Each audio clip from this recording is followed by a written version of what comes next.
संगमनेरच्या एका शाळेत झालेल्या भांडणात एका विद्यार्थ्याचा मृत्यू, 7वीतल्या 11 विद्यार्थ्यांवर खुनाचा गुन्हा दाखल।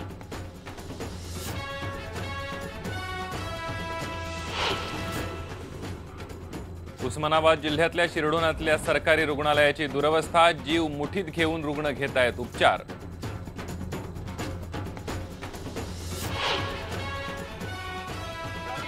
नांदेडमध्ये ऊस उत्पादक शेतकऱ्यांचं घंटानाद आंदोलन, एफआरपी नुसार भाव देण्याची शेतकऱ्यांची मागणी।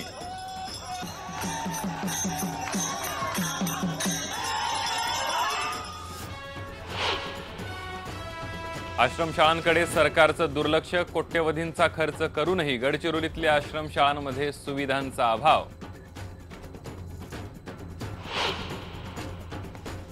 वारकऱ्यांच्या सोयीसाठी एसटी सोडणार 3,500 जास्त बस, एसटी महामंडळाचा निर्णय।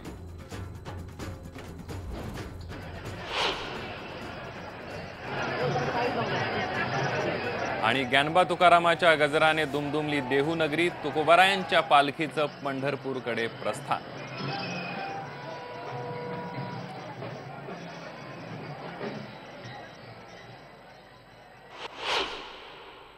नमस्कार, मी संदीप देसाई। गावाकडच्या बातम्यांमध्ये आपल्या सर्वांचं स्वागत। गावाकडच्या बातम्यांमध्ये पहिली बातमी पाहणार आहोत संगमनेरमधली एक धक्कादायक बातमी।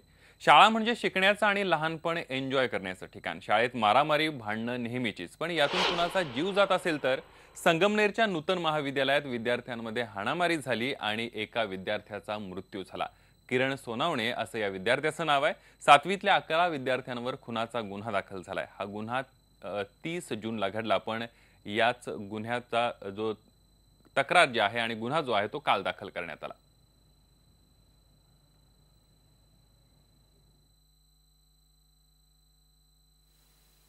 पूर्ण कमिटीने दबाव आणला, शाळेने दबाव आणला का आम्ही तुम्हाला पैसे देऊ, तुम्ही हे उघडकीस आणू नका, गावचा प्रश्न आहे, तुम्हाला गावात राहायचंय, तुम्ही जर असं केलं तर आम्ही तुम्हाला गावात राहून देणार नाही किंवा वाईट राखू, तुम्ही असं करू नका, शाळेचा प्रश्न आहे, आपल्या शाळेचं नाव जाईन, गावाचं नाव जाईन।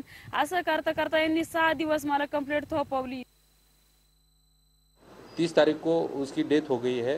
हमने एडी दाखिल करा के अकस्मात मृत्यु रजिस्टर करा के तफ्तीश में 5 बच्चों के नाम के साथ और अदर 6 बच्चों के खिलाफ 302-34 के तहत मामला दर्ज किया है। संगमनेर तालुक्यामध्ये एका 7वीच्या मुलाला वर्गातील मुलांनी मारहाण केल्याने त्याचा मृत्यू झालाय। ही अतिशय गंभीर घटना संगमनेर तालुक्यामध्ये घडली। आपण आता ज्या शाळेमध्ये आहोत, नूतन महाविद्यालय हे राजापूरचं हे विद्यालय आहे, ज्यामध्ये 7वी मध्ये शिकणारा किरण सोनावणे या विद्यार्थ्याला 26 तारखेला वर्गातील मुलांनी बेदम मारहाण केली होती। त्यानंतर या मुलाला नाशिकच्या हॉस्पिटलमध्ये उपचारासाठी दाखल केलेलं होतं।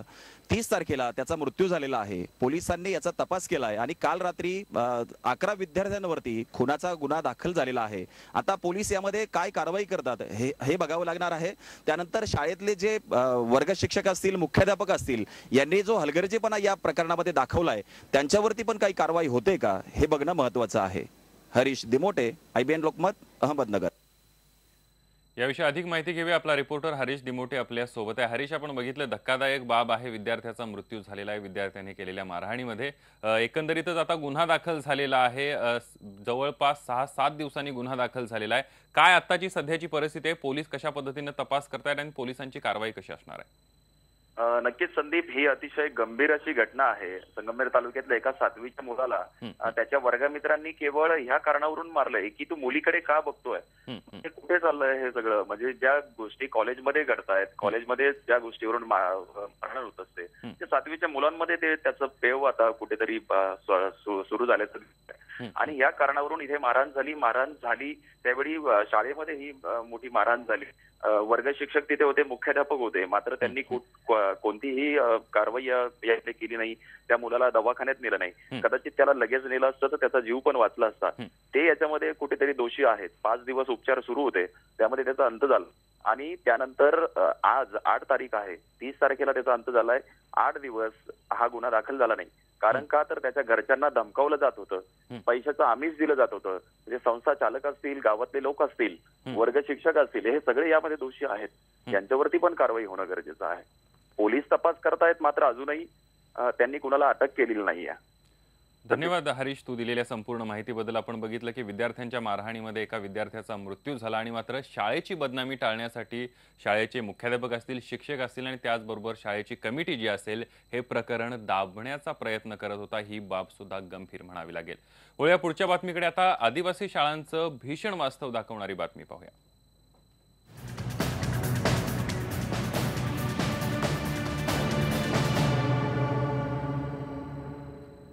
राज्यातल्या आदिवासी भागातल्या विद्यार्थ्यांसाठी सरकार कोट्यवधी रुपये खर्च करत असलं तरी त्या खर्च केलेल्या निधीचा त्यांना कितपत फायदा मिळतो हा खरा प्रश्न आहे. याचं उत्तम उदाहरण म्हणजे सोलर वॉटर हीटर.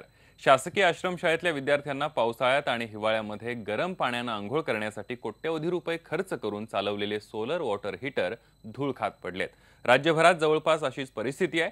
गडचिरोली जिल्ह्यातल्या आश्रमशाळेत अनेक सोलर हीटर जे आहेत ते धूळ खात आहेत. बेजबाबदारपणे राबवण्यात आलेल्या या सोलर हीटर योजनेचा आढावा घेतलाय आमचे रिपोर्टर महेश तिवारी यांनी.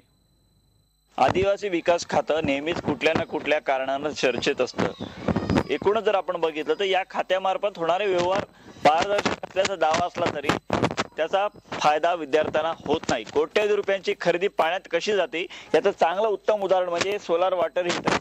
गडचिरोलीसह राज्यातल्या सगळ्या आश्रमशाळांमध्ये हे सोलार वॉटर हीटर बसवण्यात आलेले आहे. कोट्यवधी रुपये खर्च करून बसवण्यात आलेले सोलार वॉटर हीटर आता नष्ट होण्याच्या मार्गावर आहे.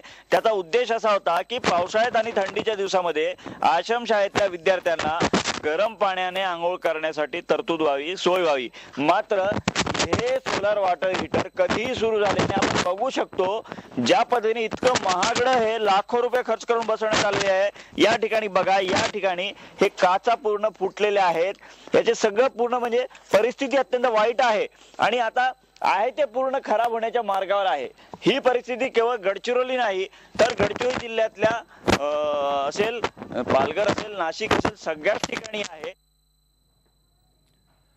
वळूया पुढच्या बातमीकडे. शिरडोन या गावातील रुग्ण जीव मुठीत घेऊन उपचार घेत आहेत. याचं कारण असं की या रुग्णालयाची इमारत मोडकळीला आली आहे. रुग्णालयाची अवस्था इतकी बिकट आहे की स्लॅब नेहमी पडत असतो. यात कर्मचाऱ्यांसहित रुग्णही जखमी झालेत. शासनाच्या लाल फितीच्या कारभाराचा फटका सर्वसामान्यांना बसताना दिसतोय. इमारत दुरुस्त करण्यासाठी कुठलीही पर्यायी व्यवस्था केलेली नाही. आता इथं रुग्णालय मंजूर झाल्यामुळे हा विषय राज्य शासनाकडे येत असल्याचं कारण जिल्हा परिषद देते. बिल्डिंग मोडकळी पूर्ण अशा मोडकळी अवस्थेतच इथं झोपावं संध्याकाळी रातपळी करावं लागते ड्युटी. मी हवालदार म्हणून इथं भीती वाटते ना. जीव मुठीत घेऊनच इथं हे करावं लागते, नोकरी करावं. येथील बिल्डिंग एकदम खराब झाली आहे, पडण्यास आली आहे. त्या बिल्डिंगचं कामकाज सुरू करायला पाहिजे. आपण पेशंट लोकांना सुरक्षित ठिकाणी डिलिव्हरी वार्ड जिथं बांधलेला आहे तिथं शिफ्ट करण्यात आलेलं आहे. पण आपला स्टाफ वगैरे सगळे कार्यरत आहेत जी बिल्डिंग पडण्यास आली आहे त्या बिल्डिंगमध्ये. आपण बघतो या दृश्यांमध्ये शिरडोन या गावातलं हे रुग्णालय आहे. या ठिकाणी कशा प्रकारे या रुग्णालयाच्या इमारतीची दुरवस्था झाली आपण बघतोय की रुग्णांच्या जीविताला धोका आणि त्याचबरोबर जीव मुठीत घेऊन रुग्ण जे आहे ते उपचार घेताना दिसतात. याविषयी अधिक माहिती घेऊया. आपला रिपोर्टर बालाजी निर्फळ आपल्या सोबत आहे. बालाजी, आपण बघतोय की अतिशय वाईट अशा प्रकारची अवस्था या रुग्णालयाच्या इमारतीची आहे. जिल्हा परिषद राज्य शासनाकडे बोट दाखवताना दिसते. काय अधिक माहिती देशील? एकूण जर बघितलं तर 12 ते 13,000 लोकवस्तीचे शिराडून गाव आहे. हे एवढंच गाव, त्या आसपासच्या आणखी 4-5 गावाच्या रोजची संपर्क येतोय. त्या गावाला नवीन 150 खाटाचं रुग्णालय मंजूर होऊन किमान 4 वर्षाचा कालावधी आहे. त्याला निधी सुद्धा अकाउंटवर प्राप्त झालेला आहे. मात्र कुठेतरी प्रशासनाचं एवढं दुर्लक्ष दिसतंय की एवढी गंभीर अवस्था असताना रोज इथं कुठे स्लॅब कोसळले. आतापर्यंत 3 ते 4 जण इथं जखमी झालेले आहेत स्लॅब कोसळून. मात्र प्रशासन याला कुठेतरी दखल देताना दिसत नाही. प्रशासनाला काही काळजी घ्यावीशी वाटत. आता पर्यायी रूप असं परिस्थिती आहे की रुग्णांना बाहेरच्या एका रूम मध्ये नेऊन तिथं उपचार केले जात आहेत रुग्णावरती आणि रुग्ण भीतीने की याच्यामध्ये रुग्ण येत नाहीत कुठेतरी खासगी दवाखान्यात हे घेण्यासाठी जाणार. विशेष एक दुसरी गोष्ट सांगावं लागेल की हा जो जिल्हा, या जिल्ह्याचे पालकमंत्री आरोग्यमंत्री दीपक सावंत हे आरोग्यमंत्री जिल्ह्याचे पालकमंत्री आहेत.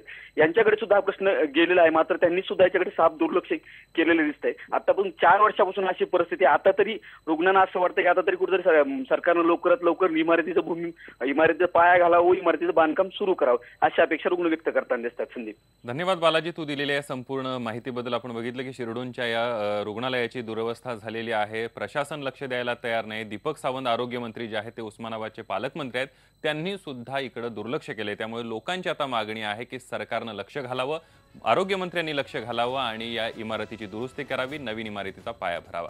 गावाकडच्या बातम्यांमध्ये एक छोटासा ब्रेक घेतोय. पहा फक्त IBN.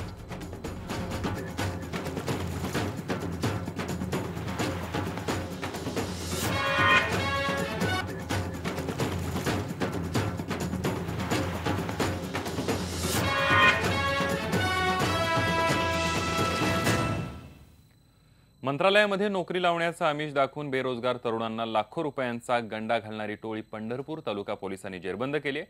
फसवणूक प्रकरणात वाई इथला संदीप राऊत, पंढरपूर इथला कृष्णा लिहिणे याच्यासह मुंबई इथल्या एका बोगस नियुक्तीपत्र आणि शिक्के तयार करणाऱ्या व्यक्तीला पोलिसांनी ताब्यात घेतलंय. या टोळीचं राज्यभर जाळं पसरलं असण्याची शक्यता पंढरपूर पोलिसांनी व्यक्त केली आहे.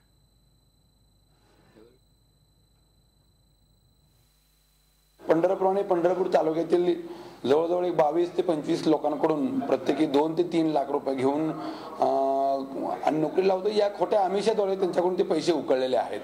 त्याच्यामध्ये आतापर्यंत 3 आम्ही आरोपी अटक केलेले आहेत आणि आतापर्यंत आमच्याकडे 22 ते 25 लोकांनी रिपोर्ट केला आहे की त्यांना ते फसवलं गेलेलं आहे.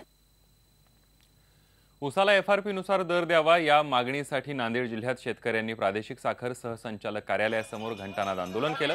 अशोक चव्हाण यांचे नांदेड जिल्ह्यामध्ये 4 कारखाने आहेत, पण हमीभाव 2200 रुपये असताना सुद्धा एकाही कारखान्यानं हमीभाव दिला नाहीये. केवळ 1500 रुपये शेतकऱ्यांच्या माथी मारले. अशोक चव्हाणांच्या भाऊराव कारखान्याकडे FRP प्रमाणे 100 कोटीपेक्षा जास्त रक्कम आहे. 14 लाख मेट्रिक टन गाळप करूनही या कारखान्यांनी हमीभाव दिलेला नाहीये.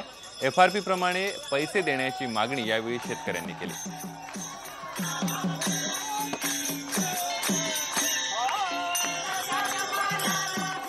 भाऊराव चव्हाण सहकारी साखर कारखान्याचे मुख्य प्रवर्तक अशोकरावजी चव्हाण यांनी शेतकऱ्यांच्या अन्नामध्ये माती कालवलेली आहे. 2264 रुपयाचा FRP देणं बंधनकारक असताना भाऊराव चव्हाण सहकारी साखर कारखान्याने केवळ 1500 रुपये देऊन शेतकऱ्याची फसवणूक केली. एका टनाला 764 प्लस त्याचे 4 महिन्याचं व्याज, एवढं मोठं शेतकऱ्यांचं कर्ज आपल्या उशाला घेतलेलं असताना अशोकराव महाराष्ट्रातल्या शेतकऱ्याची कर्जमुक्ती करायला निघालेली आहेत. आम्ही देवाच्या चरणी जे घंटा वाजवतो तो घंटा या प्रसारचनाच्या दारात आणून वाजवलेला आहे. गावाकडच्या बातम्यांमध्ये एक छोटासा ब्रेक घेतोय. मात्र ब्रेकपूर्वी आपण पाहणार आहोत आठवण आजच्या बेधडक कार्यक्रमाची. युती सरकारनं शेतकऱ्यांना वाऱ्यावर सोडलं या आरोपामध्ये तथ्य आहे का? शेतकरी संघटनांना शेतकऱ्यांच्या प्रश्नांचा विसर पडलाय का? युतीमधल्या बेबनावामुळे सरकारची कामगिरी खालावली आहे का? या सर्व प्रश्नांवर चर्चा करणार आहोत आज रात्री 9:05 बेधडकमध्ये.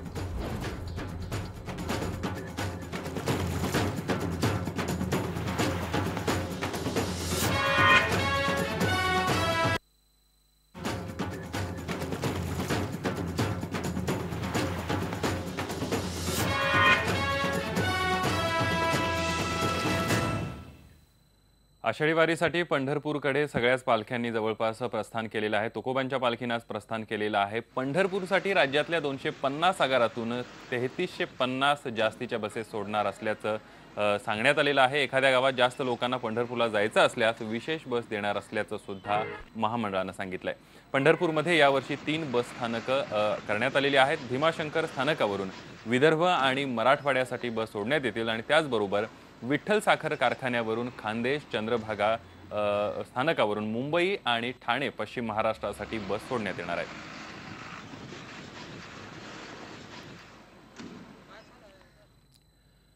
ज्ञानबा तुकारामाचा जयघोष करत तुकाराम महाराजांची पालखीनं प्रस्थान ठेवलेलं आहे पंढरपूरकडे. लाडक्या विठुरायाच्या दर्शनाची आस घेऊन हे वारकरी भागवत धर्माची पताका घेऊन निघालेत. आता आषाढी एकादशीला ही पालखी पंढरपूरला पोहोचेल. आज इनामदारवाड्यात या पालखीचा मुक्काम असणार आहे.